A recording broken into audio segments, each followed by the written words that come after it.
guys, welcome to the Big Blue United podcast. My name is TJ. I'm here with my buddies Dan and Colin. You know, the podcast for fans, by fans, the podcast where we pull no punches, the podcast where we don't just believe, we believe in a sustained future for the Giants. And I feel like that's what we've been preaching. So with all these new contracts being signed and we're heading to free agency, I just want to maintain our focus is to win a Super Bowl, right, guys? That's where we're at in this podcast. Yeah. What else? Us, you mean like you and I? Yeah, the three of us will win the Super Bowl together. Center, quarterback, wide receiver. Obviously. Interchangeable. Yeah, we're just switching around in a circle. It's that sort of amoeba offense that no one really amoeba offense. I wish it worked that way. That's great. I love that. We have a few things to talk about today. I mean, there's not a lot. I mean, we have the final details of Daniel Jones' contract, so we'll get into that. A couple of free agency news with the Giants, and then maybe we can look around the league a little bit, just what's going on, see where maybe our strategy lays that or our opinion of what Joe Shane's strategy might be heading into the next week. For now, guys, please follow Big Blue United on Facebook and Instagram. You can follow us, BBU Podboys with the Z on Twitter. Download the DraftKings app and use promo code TPPN when you sign up.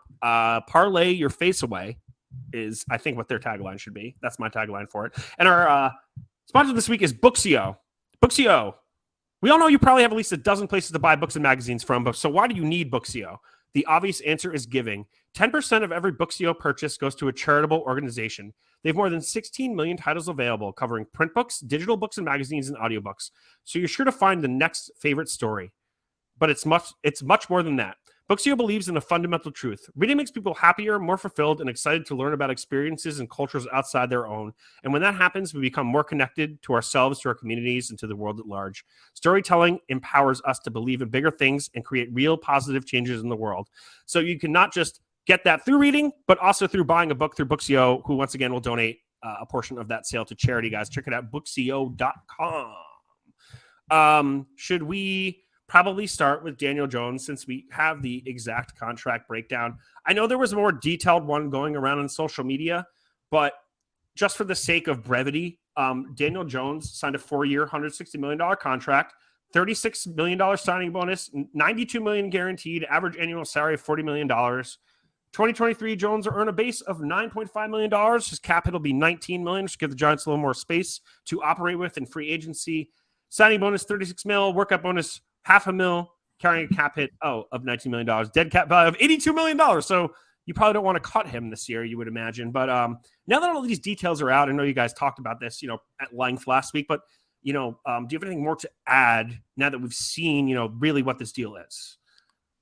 Well, I mean, when we were talking the other day, the text message conversation about like the thought processes of both sides of the front office in this case. So my point to Dan is I think it's a combination of two things. You have the Joe Shane looking at Daniel Jones as a Ryan Tannehill kind of character in terms of what he would like to pay and what he is.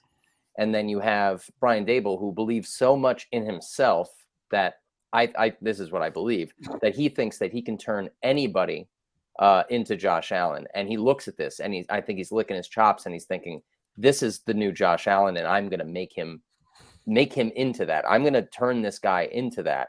And, Joe Shane's probably just like, oh, that's all good and fine, Brian. You're my good pal, but I can't believe you. I can't think like that.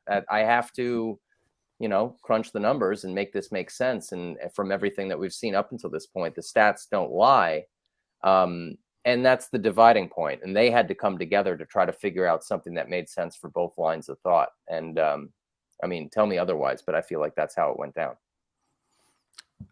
I think that's a plausible story behind the scenes, but I think that Daboll and Shane are more aligned than that. I feel like it's somewhere in the middle. And Shane probably described the situation as far as, what's available to them, where they are in the draft, who they're going to be able to pull in the draft.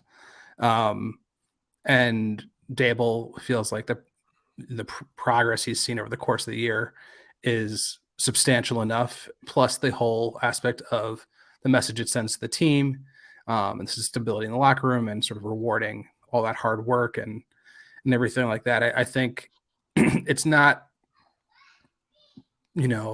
what you'd want to do in a vacuum if you're trying to like totally rebuild.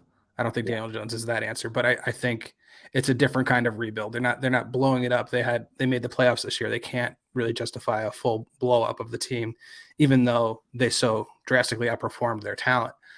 So they're going to keep Daniel Jones on. The contract seemed ultra bad when we first reviewed it because of the amount of money when you compare to his production. But if we're able to get out of it after year 2 and he doesn't progress accordingly, he doesn't turn into someone that's like a junior Josh Allen, then you can get out, and not have to destroy the entire team. So, I mean, I think Daniel Jones has skills that Dable likes, but I don't think he thinks he's ever going to be as good as Josh Allen. I just don't think, because I don't think he has those skills, and it's evident after 4 years that he doesn't have those skills. And I knew you'd say that because that's how you feel about him, but we don't know truly what Dable feels. Yeah, it's not a feel thing. I think it's like clear that he's not as talented as Josh Allen at this point. But that's my whole point of I feel like Dable's he believes in himself and his coaching style so much that he can. Yeah, but I'm saying it's like a false equivalency. We don't have to say Dable thinks he's going to Sure. be Josh Allen.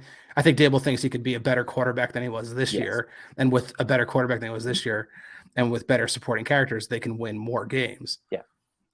Colin, just taking out the whole mental aspect of the game, do you think Josh Allen and Daniel Jones are comparable athletically to one another? Yeah, probably. I mean, I think the deep ball is better with Josh, but the running style is, they're both kind of right there in terms of Jones bulking up too. I disagree. What are your thoughts, Dan? I think Josh Allen's a much better runner and more dangerous runner. Have you seen Daniel Jones juke anyone? Sure. A couple times, but nothing on the highlight reel. Have you seen him hurdle people? Can't say that. Yeah. No. I think Josh Allen runs are different with though, more right? of a purpose. Yeah, I'm just talking when you talk athleticism and quarterbacks, can you run and can you get a bunch of first downs and run for touchdowns? That's all I care about right now. And has Daniel shown that he can do that? Because that's all you're really asking. Yeah, I don't think you could ever compare Josh Allen to Daniel Jones right now with their body of work. Josh Allen is a top 5 quarterback. Daniel Jones is a top 20 quarterback. Yeah, that's not even what we're talking about. I'm just talking about the skill sets that they both do in terms of running, throwing. Put the throwing aside, but they both can run, and that's kind of what I'm looking at right now. Right, and what I was saying is that Josh Allen, I think, runs with more of a purpose or a plan. I feel like he's scarier to defenses when he takes off than Daniel Jones is.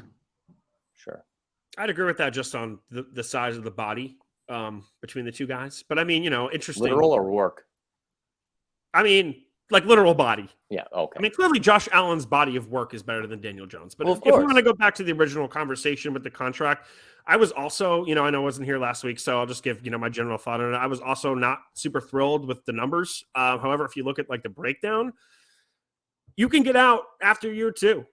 It's still $18 million in dead cap, but you're going to save yourself $3.5 million in year 3. But really, it's a 3-year deal for $92 million guaranteed. So, in my perspective, it just seems, what else were the Giants going to do in this situation?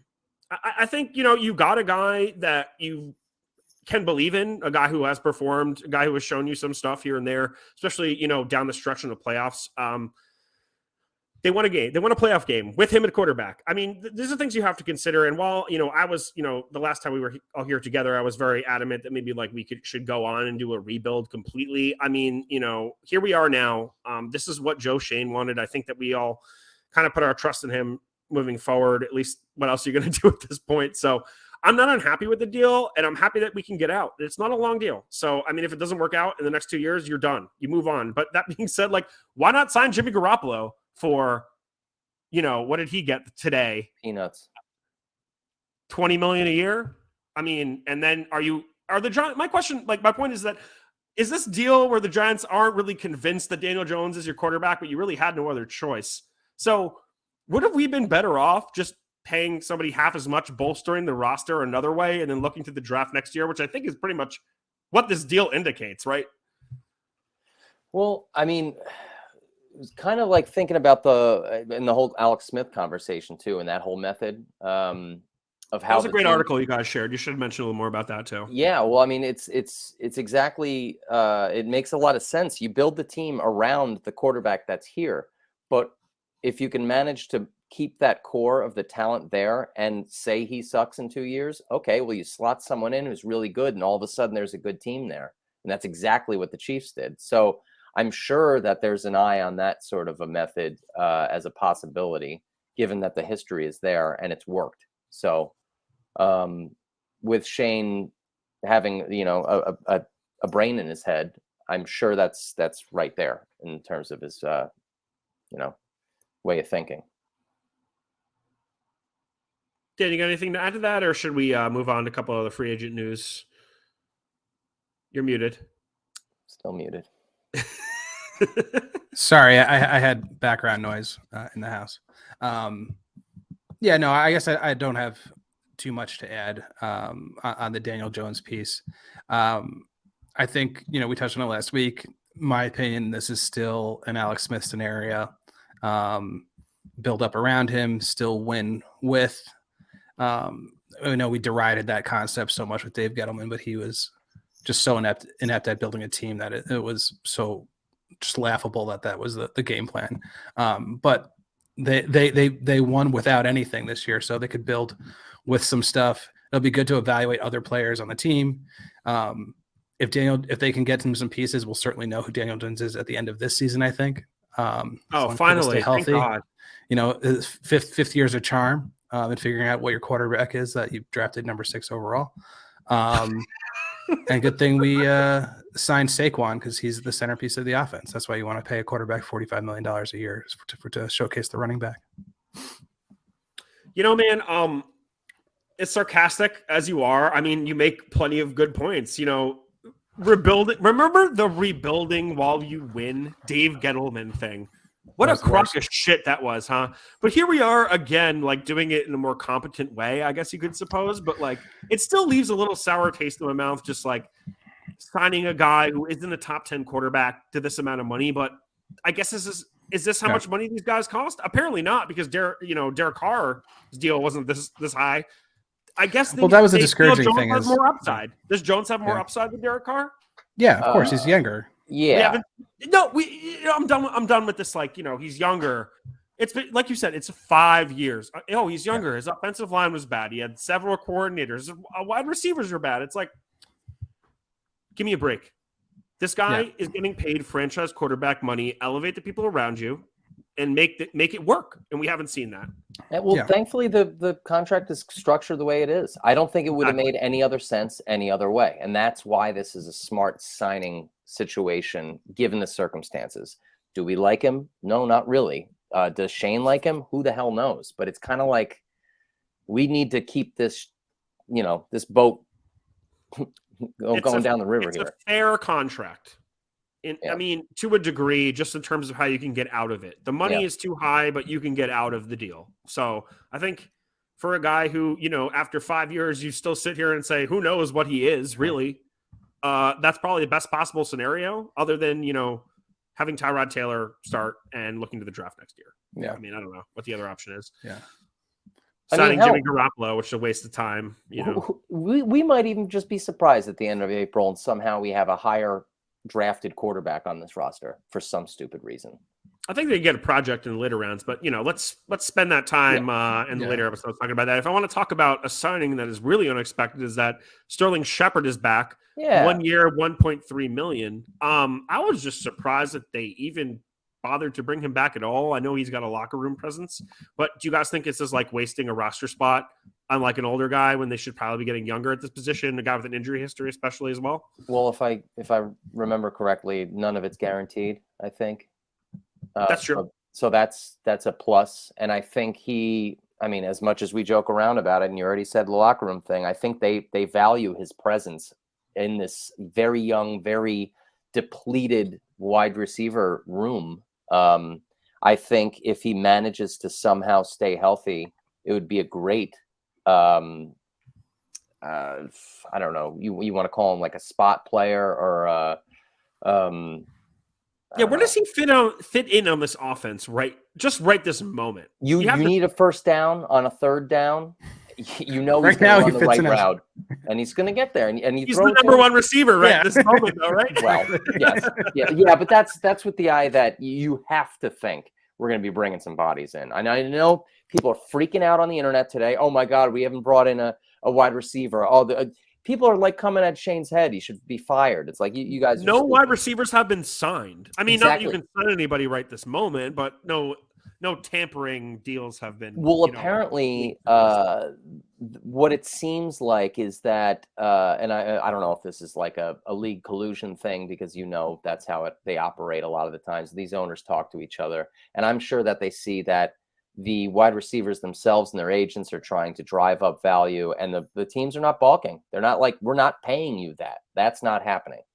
So they're waiting to see how it shakes out, and I think that's kind of interesting. I think you're really right, Colin, because that wide out market is very thin, and there's plenty of people looking for help. So, Dan, you have any thoughts on Sterling? Because the Giants are looking to what seems to be trade for wide receiver. We can get to that afterwards. Yeah, no, I mean, the hope is they know something about his injury that we don't. I mean, despite his sort of awful injury history, it's clear he is sort of the center of the team emotionally, at least what you can get from an outsider perspective. I buy him being that emotional core more than everyone says like Saquon is for whatever reason. I just see like his interactions on the sideline just being so intense with everyone. It seems like people rally around him. Again, I don't think you pay for that, but if they know he's going to be 100% by the beginning of next season, he's the best wide receiver we have on the roster currently. And if you can lock that up for, that $1 million minimal contract, the reality of it is we don't have a ton of money to spend in this offseason on free agents unless something drastic happens with their, renegotiating Leonard's contract or Leo's contract or some other contracts getting renegotiated. We're going to have to look at, guys that are less than 10 million a year. And I don't think you're going to get that splash wide receiver in free agency for that much. No, it's got to be a draft.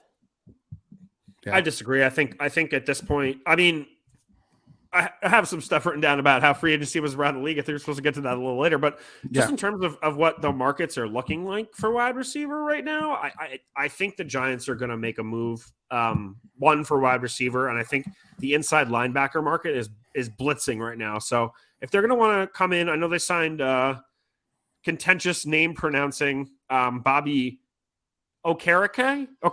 Yeah, there it is. Who 4 years, $40 million, $22 million guaranteed. I mean, fine deal. Is that your starting, off-ball linebacker? I don't know, but I think Sounds like it. It might be. And I wanted to maybe wait to get into this, but whatever. But just looking at what the Bears did today in terms of inside linebacker and this TJ Edwards deal, to me is absolute insanity. And I don't know why nobody jumped over this deal to get him signed to the Giants. So the Bears signed TJ Edwards and Tremaine Edmonds today, both of them. TJ Edwards got 3 years, $19.5 million. Tremaine Edmonds got 4 years, $72 million. Where is that discrepancy make any sense at all right now? TJ Edwards is better. Yeah. Like what? I need to know how this happened. And who is TJ Edwards' agent? Well, that's the thing. Maybe it's just better agents. Jesus, though. He wasn't going to go out and test anything. The Giants, Joe Shane would have given him probably double that. Or I'm sure other teams would give him double that. He was a great player on that stout Eagles defense, the center of it. Well, all year. Let's just hope Okereke is wearing the old 58. Maybe he ends up coming in as the unheralded kind of Antonio Pierce character. I mean, not pumping him up, but it could be one of those guys that he kind of bonded that Colts defense from the little that I read, and from when I remember seeing him. I mean, he kind of kicked our ass in the one game. He had the He knocked the fumble out. He hit the crap out of Saquon. He was kind of all over the place. I was there, and I just remember hearing his name a lot. So hey, I mean, he is. When you say Antonio Pierce, that I agree. Just because he's more of a run stuffing sort of inside linebacker rather than a coverage guy. But I think the point is that the Giants really needed someone who could cover tight ends out of the linebacker position to put yourself in a situation where you could have more linebackers on the field on third down. And I'm not sure if Okereke is that guy, but I think they're going to try to use him as that guy. But he may be more expensive and less effective than it seems like another guy, TJ Edwards, out there on the market that you could have gotten for less. I'm just shocked by this deal. I am shocked by this deal. It doesn't make any sense. Yeah. I mean, it's hard to evaluate because, it just happened and I haven't been crushing inside linebacker tape league wide. But wow. yeah, I mean, what you have been doing with your time. Yeah. That TJ Edwards signing throws this for a big loop. Plus, there's a lot of other linebackers around the same age and that would also been good fits. Like Drew Tranquil is someone that I thought would be cool for the Giants. He's on the Chargers. Sure. What? Yes. Yeah, exactly. I think he'd be a lot cheaper than $10 million a year. I think that Sport Track has him around $4 million a year. And David Long from Tennessee signed with Miami 2 years for $11 million, who's also a nice inside linebacker. Those kind of contracts seem more palatable to me for the inside linebacker sort of run stopping type.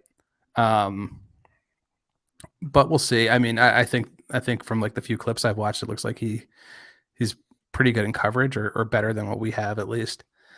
He's better than Blake Martinez in coverage. He's better than Jalen Smith in coverage. I mean, Everything he's better we than have, anybody for else sure. in the roster in coverage. Yeah. But I'm just, there were other guys. I think and also like Devontae David still comes to the Giants too.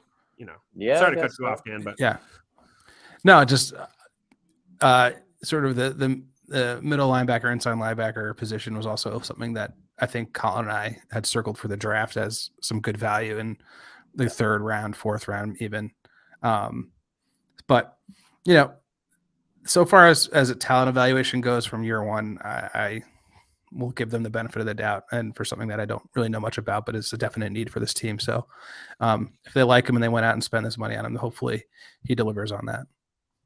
Well, I'm sure that after the game against us, it was kind of like, oh, I'm going to, Joe's just like, I'm going to keep my eye on that guy. He was all over the place. So. Yeah. Speaking about teams that have played against us, Nick Gates, fan favorite, guys, is gone to Washington. Hate it. 3 years, max of $18 million. I mean, good for him. $8 million in guarantees. What's your feelings about this? Like, why do you think this deal got done during the tampering period? Was Washington like really wanting to pick up this guy because they knew his talent, seeing him so long, and coming off the injury? I'm just confused. Do you think there was any negotiations between him and his agents and Shane, or is he just out the door? I bet that there was a number given to him from our point of view, and he instantly and his agent went out and shopped, and they found a partner in Washington, and it was just kind of like Joe's like, love you, man. I'm so happy you're back, but we're cash strapped right now. Can't do it. Given your injury history and everything, like hopefully you stay healthy, but I think it's time to go in another direction, which is sad because he was just such a great story. That was exactly what you wanted. Yeah, I feel I don't know how it went down. Like him as a guy, as a belly boy, but I feel like this is good for him and his personal career to get a 3-year contract with $8 million guaranteed. Yeah, we're probably we certainly couldn't give him that. No, it's probably and again another draft strength this year is interior offensive line. Get younger, cheaper. Throw a bunch of bodies at guard and center and see who comes out. Mm-hmm. Yeah, I mean, it's just a bummer that it had to be Washington. Yeah. Washington seems to have a habit of overpaying for Giants free agents over the years. So true. Yeah. I mean, I hope Nick Gates has a great career, and I'm going to be sorry to root against him for whatever it is. But yeah, I mean, let me ask you guys, another question involving, where the interior offensive line is at. So you have basically like Brendason, Josh Azudu, who I think, was playing all right before he went down. You got Shane Lemieux, Golwinski's back, the only free agent signed to more than 1 year deal in the last offseason. Do you guys think you have any starters there, or do you think this is pure, I know what you guys said, draft there's a lot of good guys in there. Can you find a starting group in there, or are you going to have to rely on some of these guys, this season? I would or like re-signing Feliciano too, I should mention, is an option on the table as well. Yeah. I mean, I think there's some good quality depth in there. We got to infuse it with some fresh belly boy meat. We got to bring some talent in for sure. I would not want to go into this upcoming season with the current stock. No, I wasn't really asking it, but do you think any of those 4 dudes are going to be like starting on this offensive line? Do you think the Giants are going to go elsewhere? And which guys do you think so? Do you think Azudu is ready to do that? I mean, that would be my pick of the one guy who's probably going to be there. I agree. I think he has the best chance of any of them. Well, Glowinski. No? Or Glowinski. Oh, well, yeah. Well, I was thinking more on the younger side of. I just don't want Glowinski. Like, it's not a. I just don't feel like he had a great year, and I feel like where we're at now. I was hoping to see a little more interest in that position. I mean, it's early in the offseason, but just to let Nick Gates go is a little whatever to me. But I think it's just the comeback story, and this photo too. It's the story. I don't think his. Oh, yeah, that's good. That's the that's one. your guy right there. Yeah. That's that. I was just rambling on until I could show that photo. That's perfect. Right. But I agree with you. I think it's the emotional attachment to Nick Gates rather than the on-field production at this point. I think there are probably plenty of guys that I've never seen their names before, to be honest, that will be available as free agents that could provide the same on-field value, I'm sure, and hopefully for a better price. Yeah, it's fine. Yeah, I think emotional attachment is like one of those things that we don't have to like the big players, but there's like these fringe guys, and you're like, oh man, can't believe our second string center's leaving. Oh, yeah, exactly. But you know what? I think as we've aged, that our realistic, cynical attitude is kind of, at least for me, those kind of players I don't get attached to as much anymore. Like who would be a good example from back in the day? Like someone who I just Robbins. I mean, he was good. Fred Robbins was a good player. No, like even Dave Tollefson, I guess, would be Kenny like Phillips. Well, he was the first rounder though. Yeah. No, I'm thinking more backups that like had some moments. Like, you were like the biggest Ramses Barden fan I ever met. Oh, I wanted to be. I wanted him to be good. Like the biggest Brandon Jacobs fan before he ever proved anything, which I'll give you. Because you like measurables, Colin, which is important. Yeah. Oh, I mean, nothing's more exciting than a man that should not be running back. The size that he was. It was incredible. But anyway, very exciting. What a fun time that was talking to him on the podcast. Yeah, it was. He was a good dude. It was. Real good dude. Very nice man. Underdogs, the upsets, and the unbelievable action from DraftKings Sportsbook. The biggest tournament in college football is here. Right now, new customers can bet just $5 on any college hoops and get $200 in bonus bets instantly. Plus, for a moment of time, all customers can score a no-sweat bet during round 1 and 2 of the tournament. Go to the app, opt in, and place a no-sweat bet this weekend. If it doesn't hit, you'll get a bonus bet back up to $10. Download the DraftKings Sportsbook app now and sign up with promo code TPPN. New customers can bet just $5 and get $200 in bonus bets instantly, win or lose, only at DraftKings Sportsbook with promo code TPPN. Minimum age and eligibility restrictions apply. See show notes for details. Had a lot of nice things to say about Dave Gettleman. Oh man, he was so diplomatic. I have to give him a lot of credit for that. He could have just went. I mean, hey, he was probably treated well by him. Yeah. Who knows? Whatever. Yeah. If you want to be undiplomatic, let's talk about the deal the Giants gave Jamie Gillian, the Scottish Hammer. 2 years, $4 million, up to $5 million incentives, which make him the highest paid punter in the NFL. With incentives, make him the 7th highest punter in the NFL. I mean, I like character. Obviously, the Scottish aspect is, he's huge, all that kind of stuff. But when you suck, you suck. Why are you being signed like that? I don't really Does he get it. suck though? Like, I mean, he's not good, but this is my favorite deal that Shane has made because free agency hasn't even technically started yet, and people are like, Joe Shane should be fired for re-signing Jamie Gillian. I'm sure that they just like were comfortable with him, was familiar with him. They wanted to not deal with punter down the line, and they're just like, all right, here it is, whatever. Cut him in training camp. None of it's guaranteed. You bring in competition, whatever. You need a punter. Just like perplexing, all the anger in my mind. Oh, that I read some of it today, and it's just like people are freaking out. It's like, dude, you don't even know. It's not like when Riley Dixon was the punter in his last year. I was like, if they bring this guy back, I will be legit mad because he had a really bad year, a really, really bad year. Jamie Gillian had bad punts, but the majority of the season was fine. And I think the most important thing is that he is able to make those awesome punts. Yes. I think some guys aren't even able to do that. Jamie Gillian can do it, albeit very inconsistently, but hey man, give him some time to work on his game. I don't know. Maybe they make those, really awesome Tom Coughlin corners more, frequent. Does he need to cut his hair? Do you think that'll be better? No, longer hair. Longer hair. Yeah. Belly out. Yeah, get fatter. Oh yeah. Oh, get fatter. That's it. Mm-hmm. Less muscle, more fat. Mm-hmm. Yeah, I like that. No, just like really muscular leg and just like a beastly fat. One leg, not legs. One leg. Yeah, the other leg. Yeah. Muscular leg.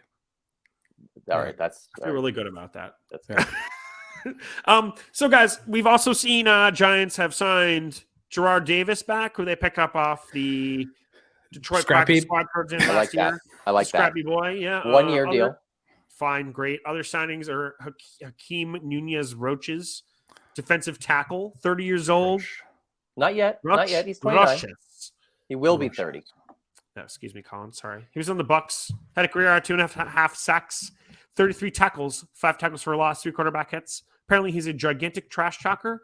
Very popular in the locker room. Does this remind you of anyone currently on the Giants roster who probably won't be on it next year? Yes, the ward of jihad. Yeah. Wait, what was his contract for Roche? I don't have the numbers. However, it was just a fine deal. We can look. I think it's 3 years, 12 million, 7.5 guaranteed, which is the 1 year deal. It's a 1 year deal. Good. What's the salary in the first season? Oh, what I saw was 3 year deal. Let me see.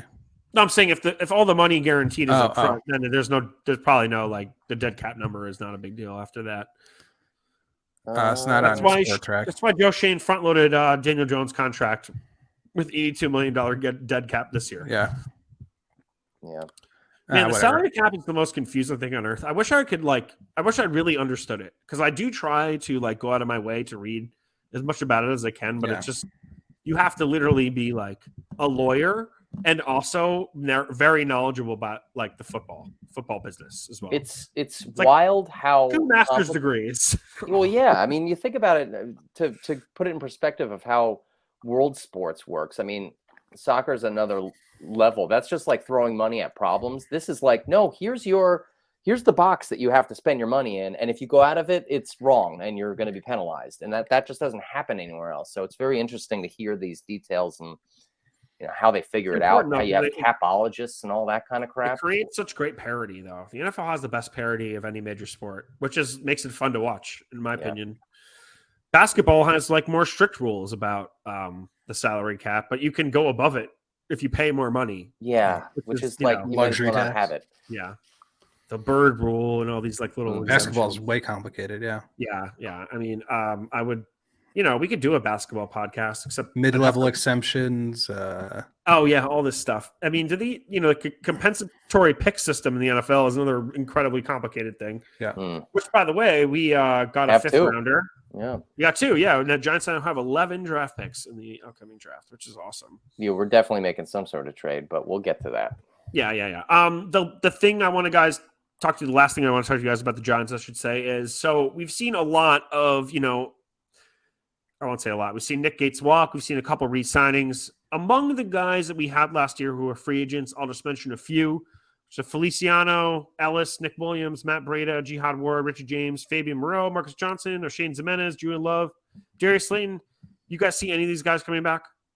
Love. Yeah, I heard that. Yeah, that'll be figured out. I don't think Slayton will be back. I think he'll get picked up by someone. Yeah.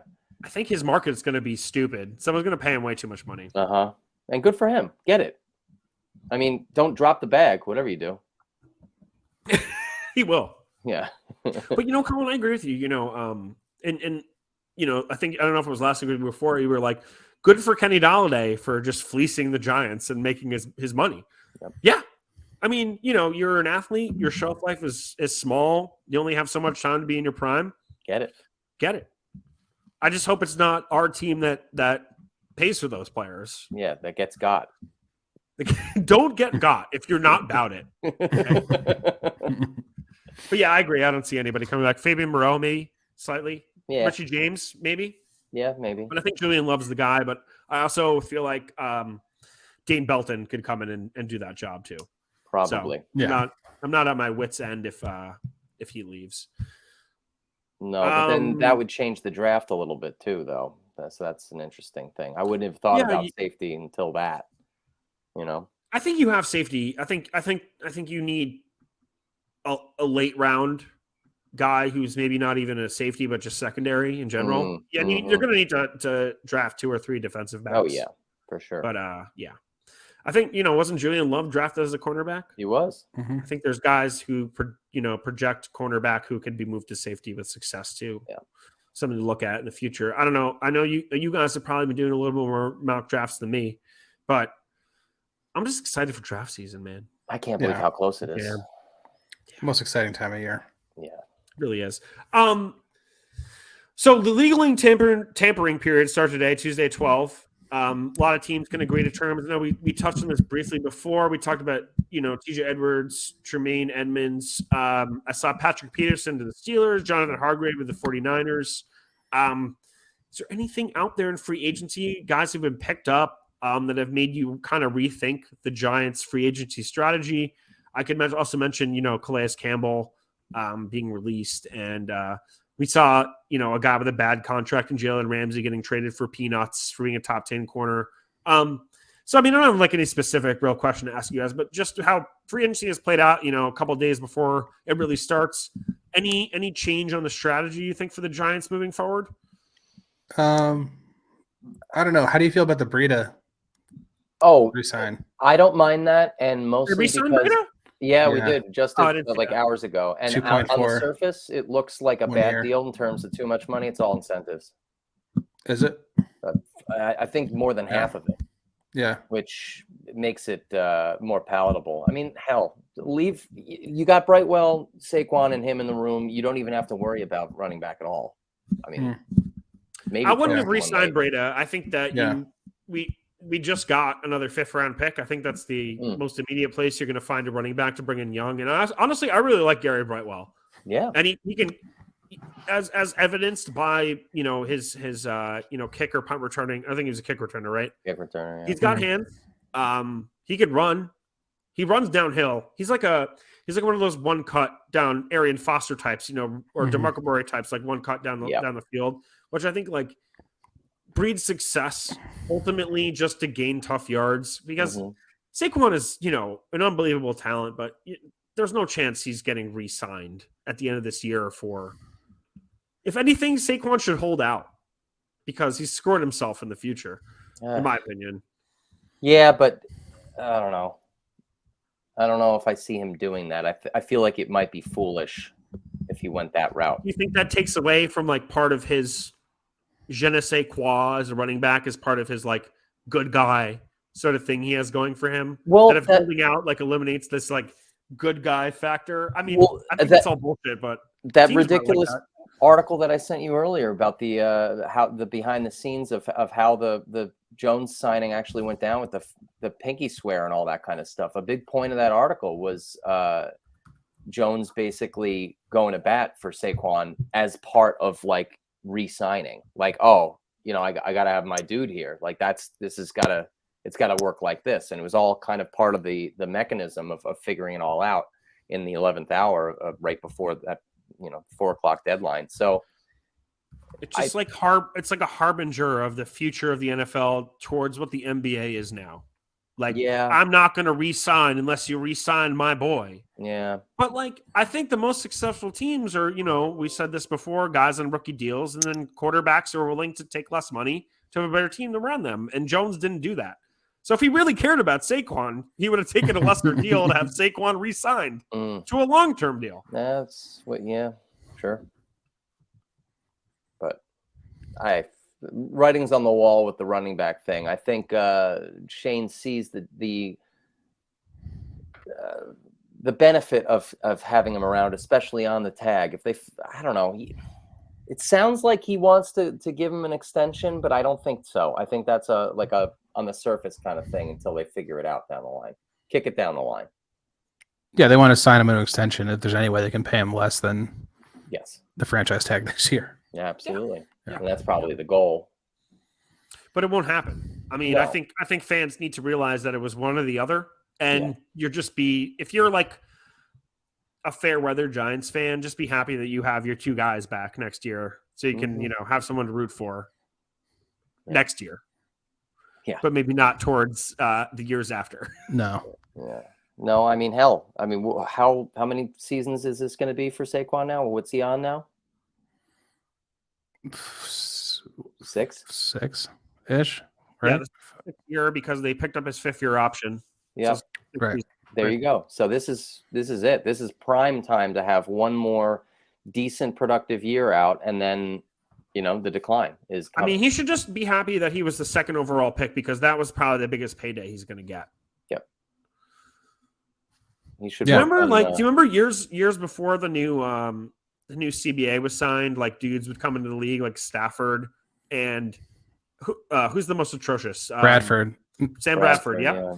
Who were just like the highest paid player in the NFL right when they walk in the door. Yeah. Mm-hmm. It's crazy. Not good. No, I don't like that at all. No. So I don't know, guys. You got anything more to talk about? I did know I mentioned that the Giants might be looking to trade for a Broncos wide receiver. Jared Judy is the Jerry name. Jeudy? Jerry Judy? You said Judge Judy?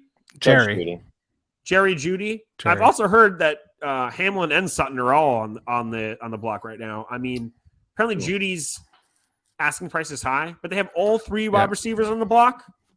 KJ Hamler might be interesting. He's a really fast dude. That's like a McCole Hardman type of guy. Yeah.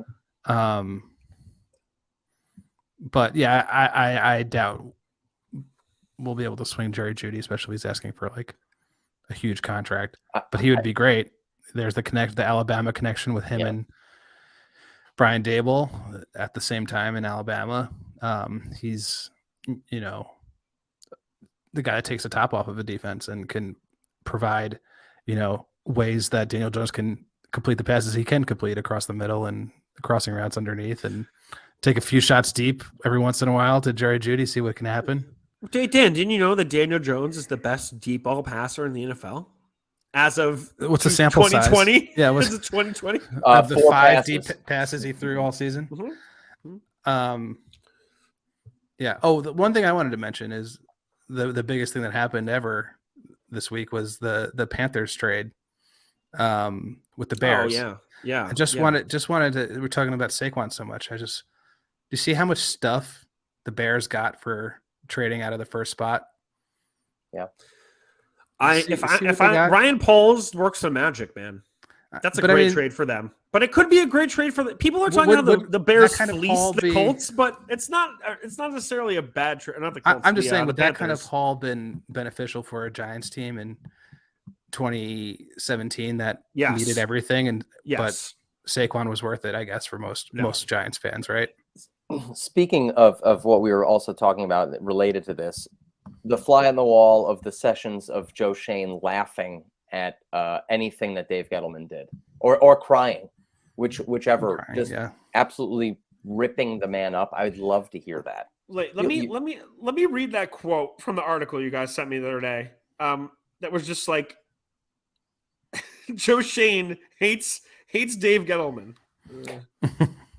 Anyway, it was a paraphrasing. He's just like, wow, I walked in the building the other day and I was like, oh, we can sign someone with a cap hit of $2.5 million. That's no big deal. What a shock that is compared to last year.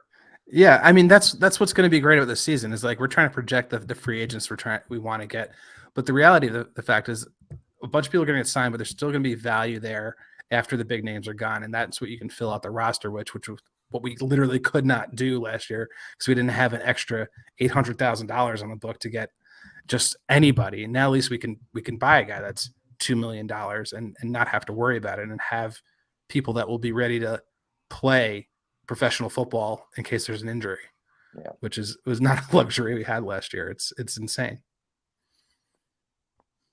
I mean, we're in a great position right now. We have a decent amount of cap space left after both Jones and Saquon being tagged and, bringing back a few fringe guys. But I couldn't agree more. And I think that like a lot of times as a fan, you really get in your own head. You're like, oh, but all these other teams are, signing these big name guys. And like, I want these guys on my team. But at the end of the day, signing, a guy like, Bobby Okereke might be a fantastic, thing for the Giants, a lesser known guy that you might get for less of a deal, but you've watched his film and maybe you think there's breakout moments in there that you can see that your defensive coordinator and your head coach can take advantage of moving forward. So,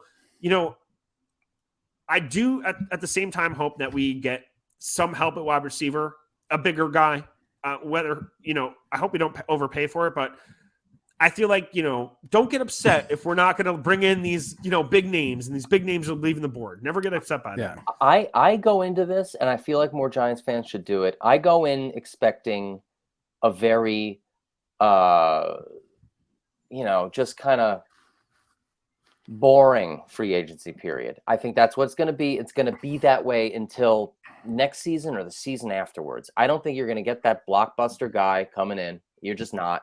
I don't even know. You have a quarterback on a rookie contract, really. Yeah. Yeah, exactly. And I don't think Joe Shane is kind of I feel like that's not his method anyway. I guess Stephon Diggs was kind of something. But that's a unique opportunity. You have a young like number one wide receiver available. Sure. But you had a filled out roster, like then you go and do the luxury stuff, which is why, if the Giants want to trade Saquon, the Bills would be a great team to go to because they have a very filled out roster. Yeah. Who maybe just like need this a little much to put them over the edge. Mm-hmm. I don't know. TJ, I was thinking for our new guy, Bobby Okereke. We should just come up with a Okereke. I think we should just come up with something that we can say consistently. So what do you think about Okereke? I don't like that. That sounds like something that TJ would say in the past. I know, but let's smokes. Yeah, smokes. Smokes and smoke. What's that? Trailer Park Boys? You ever watch Trailer Park Boys? No, I never. Really? No. Oh, it's really funny. Oh, it's so good. You got to watch it. The first season is not good, but as it goes down the line, it just gets better. Yeah. I don't know. That Canadian humor never hit for me. It's like acquired. Kids in the Hall. I can never do Kids in the Hall. Oh, I love Kids in the Hall when I was a kid. I don't know. Crushing your head. Oh, it's like counterintuitive. Got to get closer. All right. This podcast is brought to you by The Alchemist. Yeah. Hetty Topper. And not the DJ we're talking about, our producer. He's good though too. Yeah. If you want to drink a dank beer that gives you a headache immediately, drink a Hetty Topper. That's how I'll just live my life, Dan. No big deal. You guys want to talk about anything else tonight? I do have to mention, I'd be, remiss not to mention it, that Dan wanted to send me a link to pictures of former presidents as wrestlers while we were talking before. Oh, that was for some AI sort of thing? Or yes, like, exactly. Okay. That was for your alone time later on tonight. Some George Washington looking like, shredded ripped. Yeah, shredded ripped and looking. Did you guys ever see like these... John Adams? Do you see that one? Oh, no, I didn't look at it like, yet. does it have one of Trump? Like, you never see these things with Trump, and they make him look like he looks like he's got a body. machine He's gun like in his hand. with a machine gun. I'm like, this dude is like 80 years old and wears a effing diaper. Yeah. Jeez, He's never got in a fight in his life. No, I'm just saying, like, Trump shits his pants, Biden shits his mind. You know, like, who are you rooting for out there, guys? I don't know. Losing Stop battle. electing geriatric. Yeah, just can we elect anybody who's in their 50s? That's No, it. That's all I ever apparently not. wanted. Someone who has sound mind. Well, in that case, why do we always do this? Please follow. It's just me. It's all my fault. Please follow Big Blue United on Facebook, Twitter, Instagram. Follow us, BBU Podboys with the Z on Twitter. Download the DraftKings app. Use promo code TPPN when you sign up. And don't forget to check out Booksio.com if you guys want to buy some books or e-reader and help out a good cause or two. And thank you for listening. Have a good night. Nobody? Buenas noches. Arrivederci.